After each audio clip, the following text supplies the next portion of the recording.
জামাতে ইসলামী নির্বাচনে হেরে গেছে, তাই কিছু বোকারা বেজায় খুশি। আরে বোকারা, খুশি হবার কি আছে?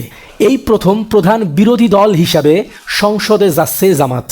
আপনি ক্লাস 10-এ না উঠে এসএসসি পরীক্ষা কিভাবে দিবেন? জামাত বিরোধী দল হিসাবে এবার 10ম শ্রেণীতে উঠল। আগামী 5 বছর পর জামাত রাষ্ট্র পরিচালনা করবে ইনশাল্লাহ। জামাতের নেতাকর্মীরা সারা জীবন কষ্ট করেছে, মার খেয়েছে, বহু জুলুম নির্যাতন সহ্য করে এই পর্যায়ে এসেছে। আরও 5 বছর না হয় এসব সহ্য করতে হবে। বিজয় তো আল্লাহর পক্ষ থেকে আসে, তাহলে এত মন খারাপের কিছু নেই।